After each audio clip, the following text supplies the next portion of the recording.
going to say my dad died, but I won't say February. I'll say 5 months ago. Okay. Yeah, then it's timeless. It's a radio trick. I hate that when you're listening, there's something that's like, well, the end of June. It's automatically dated. And it's like February of the following year. Yeah. I hate that. Annoying. Hate it. Okay. So, my dad passed away 5 months ago. And I found out 4 months ago because he was a homeless man in Houston, just outside of Houston, completely off the grid. I had lost touch with him, track with him. I hadn't seen him in 35-ish years. And then, so it took a few weeks for however it works, the coroner, the medical examiner, whatever government entity that finds the next of kin to find me and find my aunt who's in New York. So this brought together me and my aunt, who I've seen twice in my life. Once I went out there, she lives in Endicott, and once she came out to California 7-8 years ago, and we hung out for the day in Oakland. So dad passing, she found out first. She called me. And so we got back together. We kibitzed. We came together as one to just deal with this issue, and it's a very unique situation. I haven't seen or heard from him in decades. He has no financial records, no family, no friends, no job. Just completely, just living a life that is untrackable. So this got me and my Aunt Tina together. So lots of calling, lots of texting. What are we going to do? Settled on, I was going to fly out there to spread his ashes, not his asses, his ashes. And to spread his ashes, his ashes, which were sent to her a few months ago. So hopped on Expedia and looking at various flights. First, it was super expensive, almost $1,000, and like 8-hour layovers in Atlanta. And this was going to Binghamton, which is the nearest closest city to Endicott. And she said, well, look at Ithaca, look at Syracuse, a couple other Elmira, smaller airports in the area that's cheaper. And I was like, all right, good idea. So initially I didn't want to bring you. Hi, honey. Thanks. You're here. Sorry, I went on a little monologue there.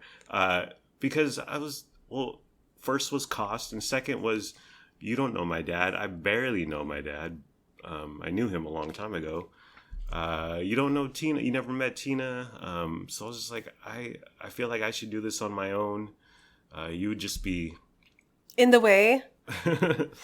You'd be fifth wheeling it.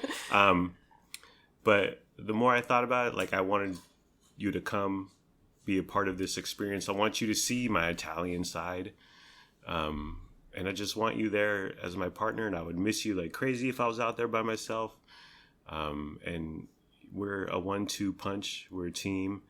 And so I was like, I want to bring you. And lo and behold, flights to Syracuse, a little over $500. I opened a JetBlue credit card, which is another $250 off. So, hey now, around $1,000, we're both flying out there tomorrow evening. Yes, I'm really excited. Thank you for including me. I'm really looking forward to meeting all of them and just doing all of this with you. Yeah, absolutely.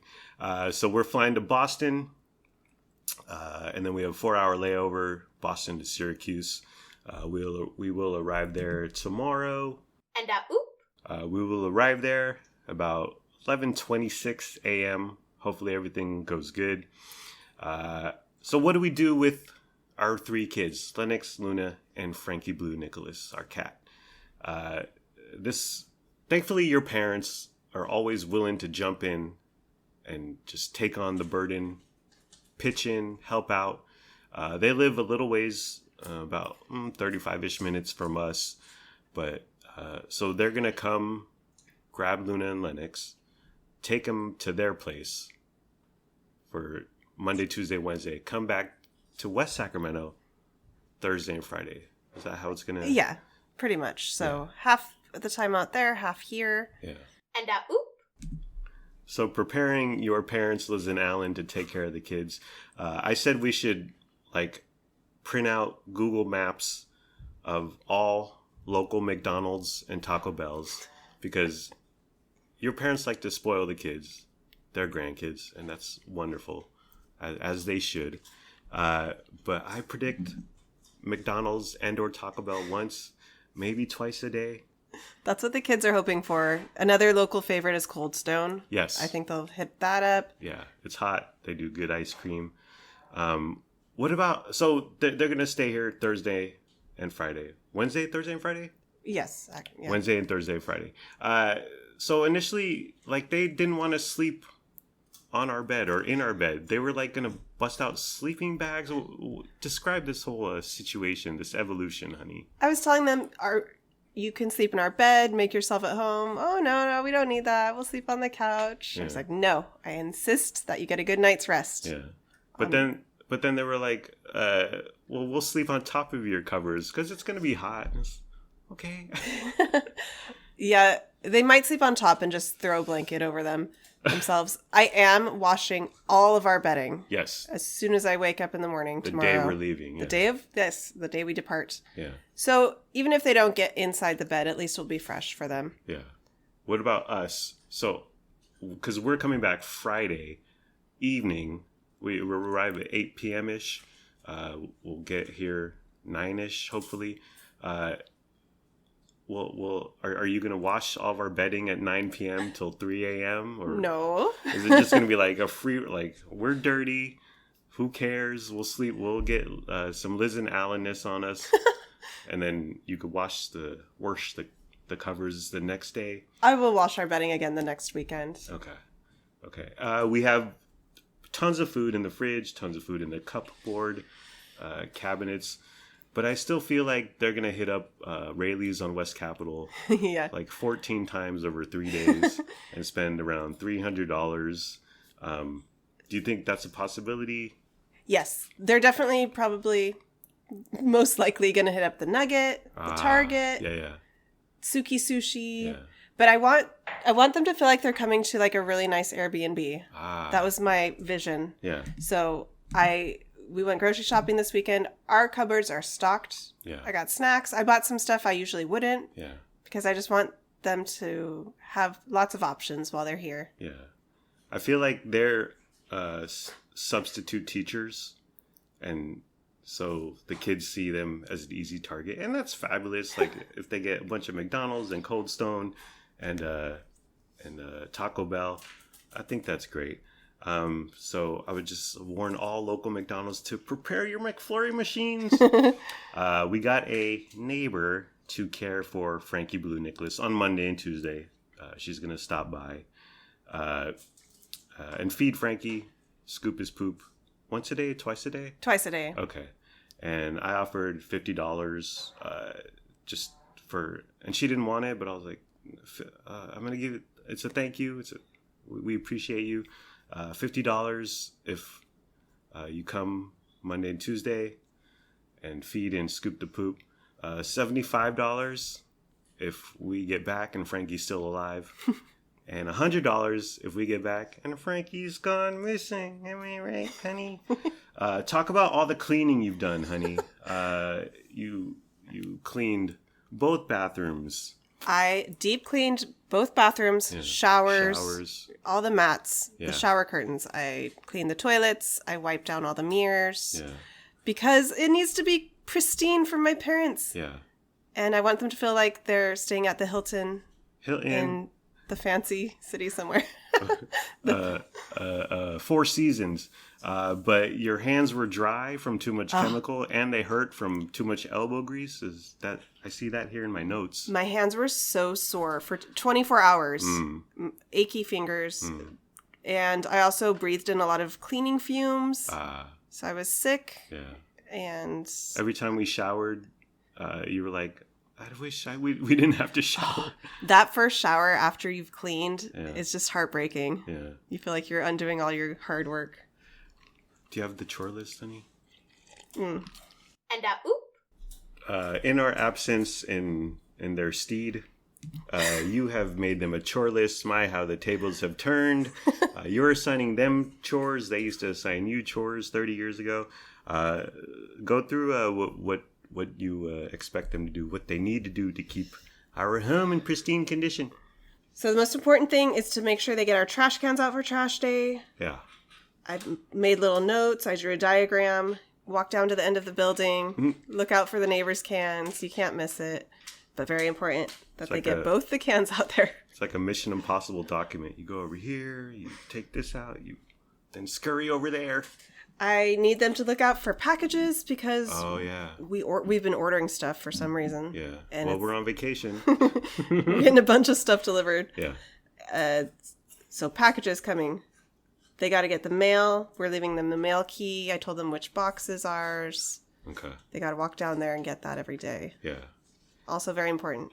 I would add to that task list, go through the pantry and get rid of any garbanzo beans, anything expired and or stuff I don't like.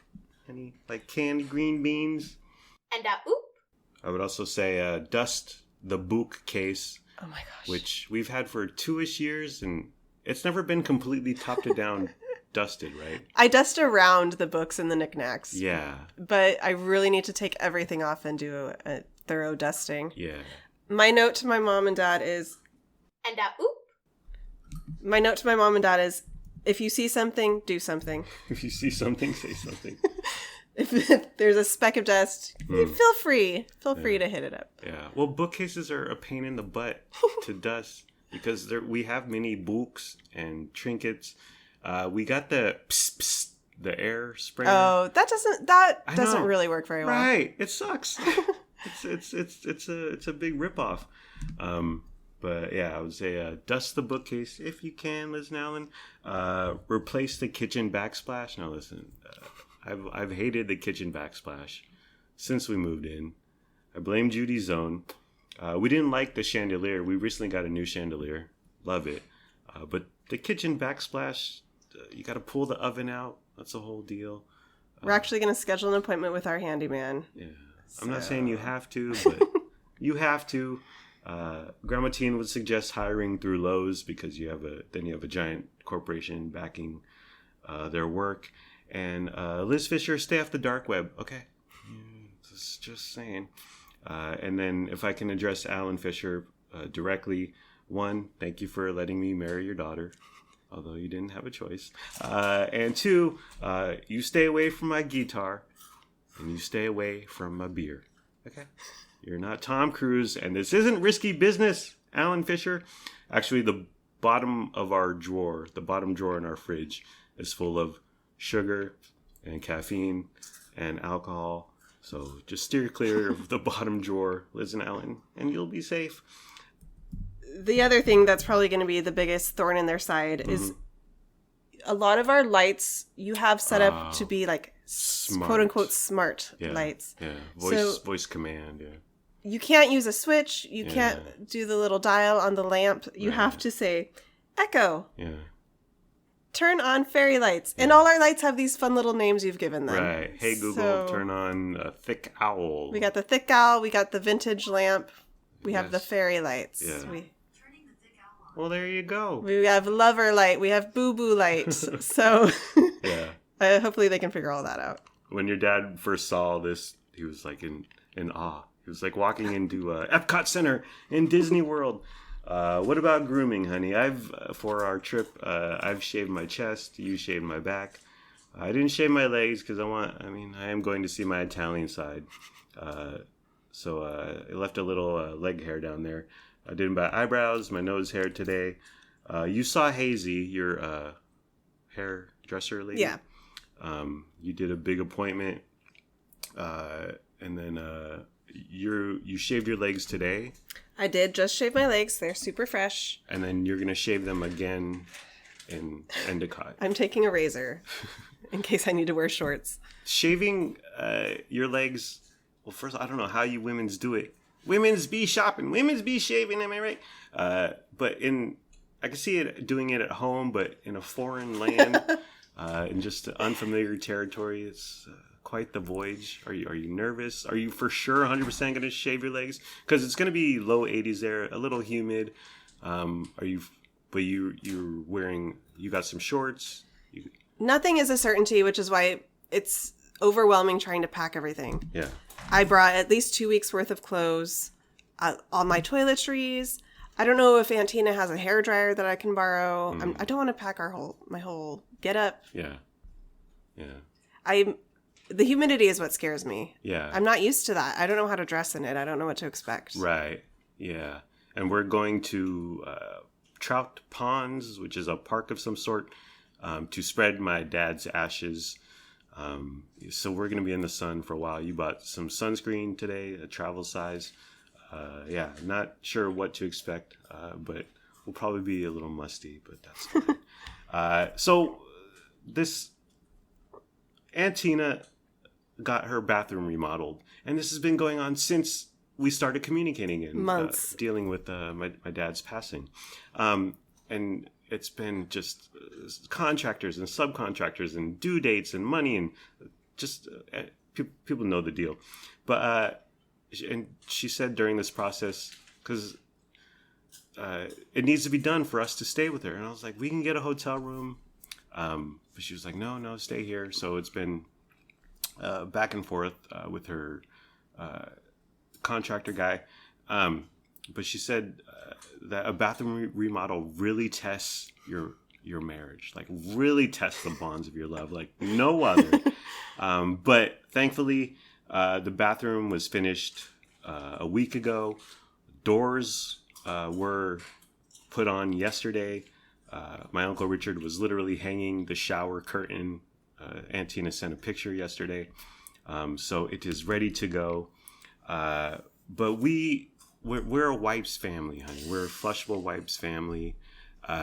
And so, Endicott, that part of New York, is very old school. Like it was founded in 1800 or 1900 something. So we question the plumbing. If it can handle wipes, if it can handle the number of wipes that we do. And like we wanted to ask Aunt Tina. How do you ask that? It's very awkward.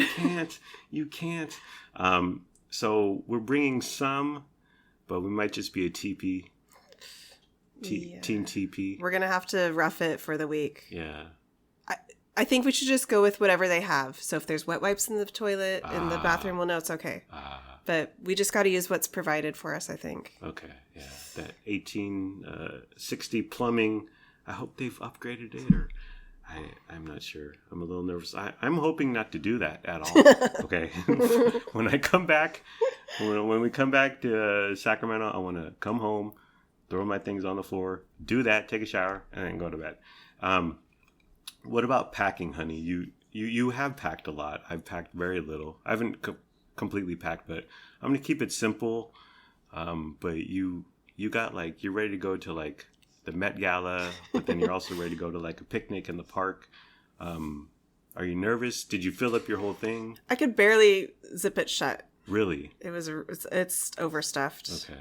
If you need room, I mean, I got my little bag. Okay. No problem. So famously, we don't shower on vacation. Like we went to Dillon Beach in June, and we didn't shower because we didn't really do anything. And it's a foreign shower in a different bathroom, unfamiliar territory. But I think we're gonna have to shower out there. Oh yeah. Especially, again, back to the humidity. We're going to be sweating. Yeah. I hope their AC is busting. And oop. Aunt Tina asked about if I wanted to go, we wanted to go blueberry picking. And I said, I want to go do that. It sounds so charming. I know. But again, I don't want to be dirty. I don't have many clothes. I don't want to be in the hot sun picking blueberries. I'm not, I just... You're not an outdoors guy. Yeah. No matter like how mild the activity is, yeah. You just don't want to be outside. If it was local here, I could go for it. Really? Okay. Yeah, I would go do it. I would come home right clothes right into the laundry, me right into the shower. But out there, there's too many variables. So I said, no, but that sounds lovely. So I am specifically going to. Well, we didn't initially. We were thinking about going to Houston. Tina flying there, me flying there, and grabbing his ashes, and then doing what I don't know. The plans didn't go too far, but it was in the works because we didn't know what to do. It's a unique situation, but when we worked out that we're gonna go out there, I was like, okay, that's really what I want to do because a TV show and a movie have really played a part in my thinking, my attitude towards life recently. One is Last of Us, episode 3. Nick Offerman and his husband, boyfriend, whatever. The boyfriend's he's really sick, and he's like, I want today to be the last day, so let's go get dressed up. Let's go have some boom boom. Let's go have a lovely dinner. Let's drink some wine, and then slip something in the wine, and kill me. Kevorkian or whatever style.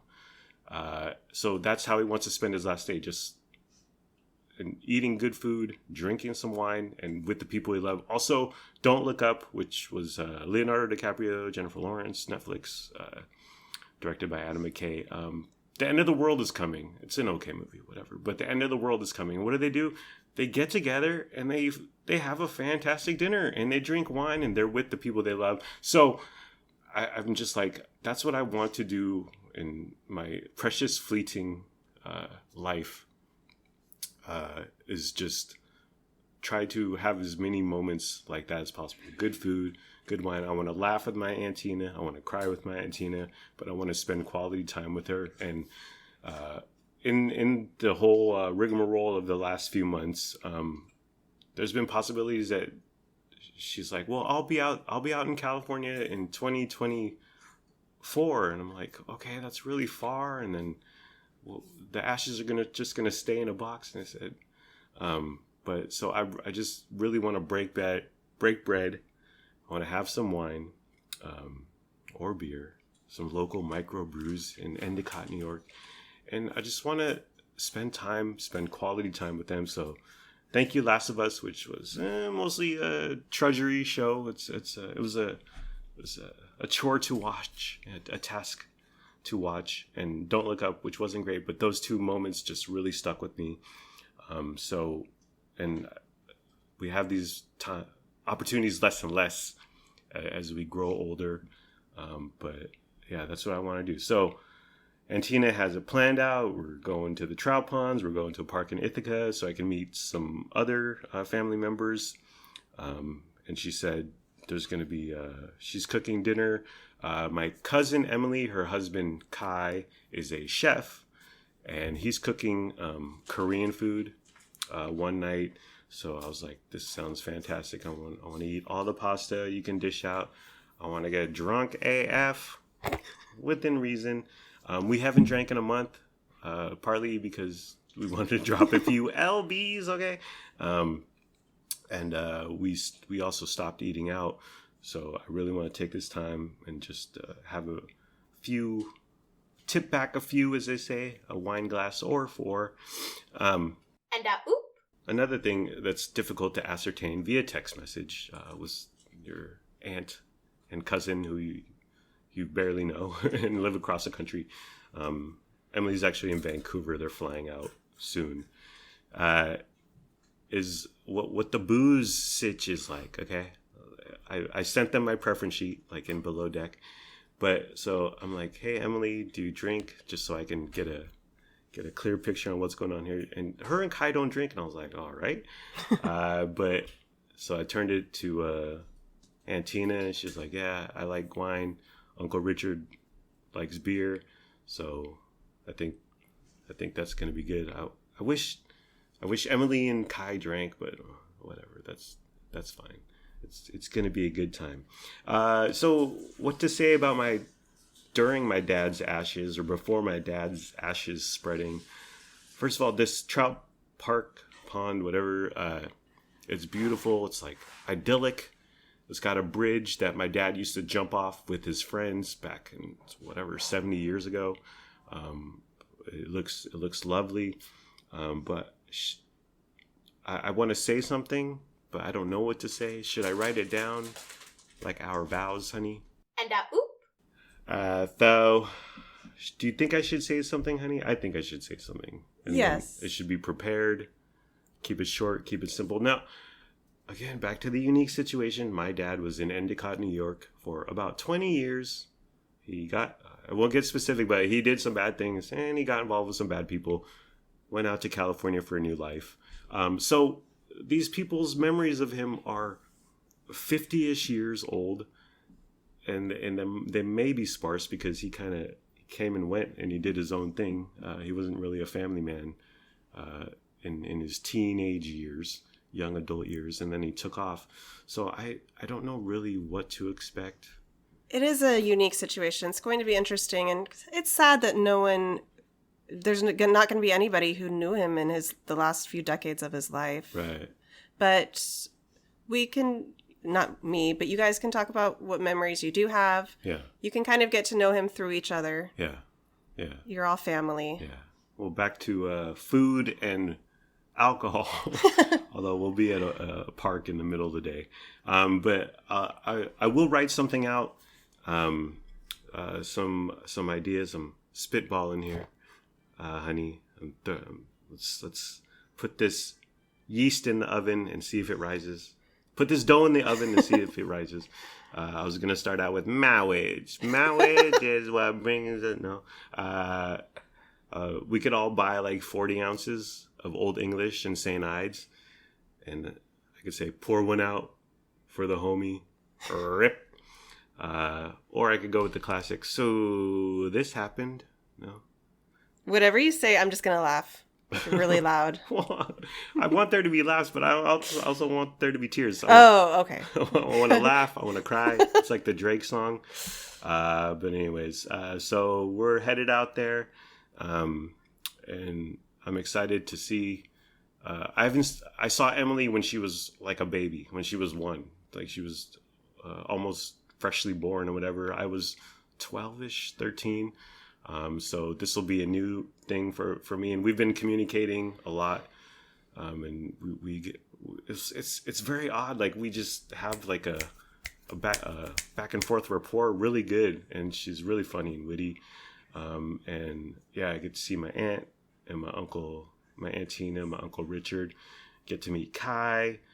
You get to meet all of them, honey. And Endicott, New York is beautiful. It's on the, like right near the border of Pennsylvania. So downstate New York, do they say that? Upstate New York, downstate? I'm not sure. But so I was on the Wikipedia just looking at a bunch of pictures of Endicott. It used to be like a factory town. They made shoes. IBM was born there. But now it's just a low-key small town, any town, USA, small town America. But I'm super excited to just hang and meet some family members that I may have met. Well, when I went out there when I was 12ish, 13ish, there was a huge family reunion, like 60, 70, 80 people. And I don't remember much. I don't remember anything except meeting a bunch of people because they're like, this is Jim's son. And it's like, hi. And I'm a kid. I barely know what's going on. I don't know what to say. But I remember it being a lot of fun. And so I guess this is just, this will be another, that was one day. And this will be one day, 30 years later, whatever, that we have a couple hours together. But I mean, this is life. They're over there. We're over here. But that's it. Anything else? It's going to be great. I'm really excited. I already feel the warmth and like a familial spirit just in the communication we've been having with your aunt and cousin in the past few months. Yeah. And they seem really warm and friendly and welcoming. And I think it's going to be a great time. Yeah, it will be. And Liz and Alan, have your run of the place. Okay? I told my mom, pretend like you're at an Airbnb and just make yourself at home. Yeah. Eat anything, go anywhere. They're going to have fun with the kids. Spoil the kids. And then we'll be back, and our our reign of terror will return, of telling them what to do and all that stuff. Anyways, I think we're done. Are we done, honey? Yep. Okay, we're done. See you in a week. We're definitely gonna pod. I'm gonna take hecka notes. And I really want to talk about my dad. I have a ton of stuff to say about him. Almost too much that I just can't like wrangle it down to a coherent podcast in a broadcast narrative form. But I will try. And that's it. See ya. Bye-bye.